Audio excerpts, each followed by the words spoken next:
আমি এইভাবে করে সব আলুগুলো কেটে নিচ্ছি এই একটা স্ল্যাচার মেশিনের সাথে। তো এখানে কয়েকটা অপশন আছে, দেখতে পাচ্ছেন। এই একটা অপশন, এই দিকে একটা অপশন, তো এখানে একটা অপশন, পিছনে আর একটা অপশন আছে।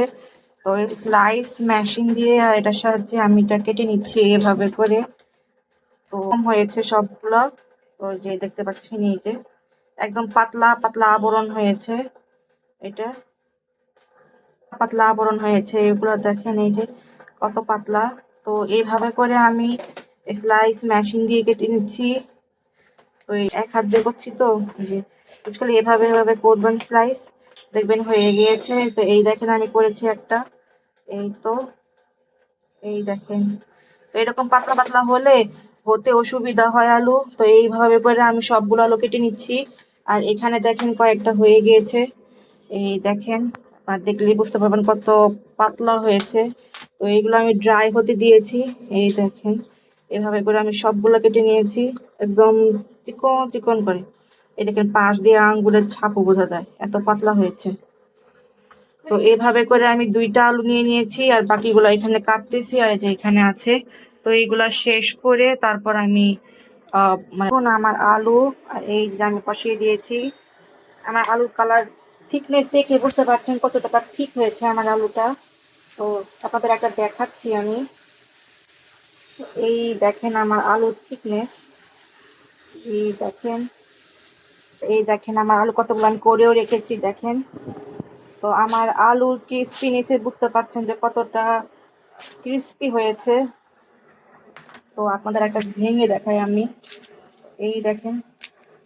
এই যে দেখছেন ক্রাঞ্চিনেস, আর প্লাস ও দেখছেন কত তাড়াতাড়ি খুলে খুলে যাচ্ছে, এই দেখেন।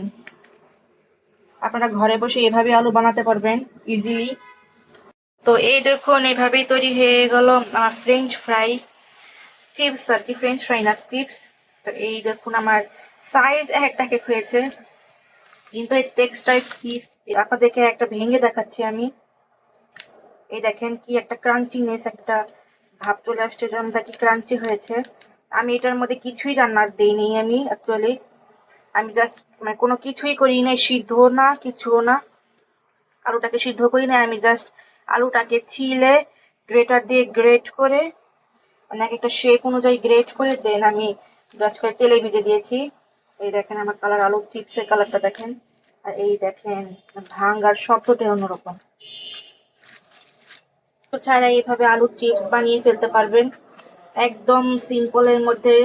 কোনো কিছুই করতে হবে না, জাস্ট এটার মধ্যে আপনারা আপনাদের চাট মশলা খাওয়ার টাইম আর কি, জাস্ট চাট মশলা অথবা বিট লবণ ছিটিয়ে জাস্ট খেয়ে নিতে পারবেন, আর কিচ্ছু করতে হবে না। এই দেখেন কি ক্রিস্পি হয়েছে,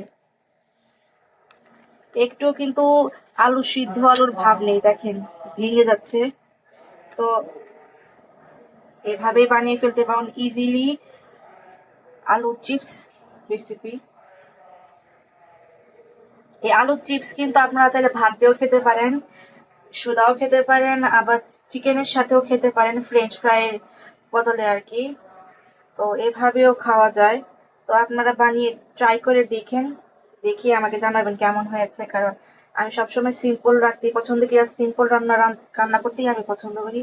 কারণ আমার এত সময় থাকে না, যেহেতু পড়াশোনা করি। তো আমি সিম্পলের মধ্যেই সব খাবার দাবার রান্না করার ট্রাই করি, তো এভাবেই খেয়ে থাকি। তো তার মধ্যে আজকে একটা ছিল আপনাদের কাছে শেয়ার করার, এই আলু চিপস, পটেটো চিপস।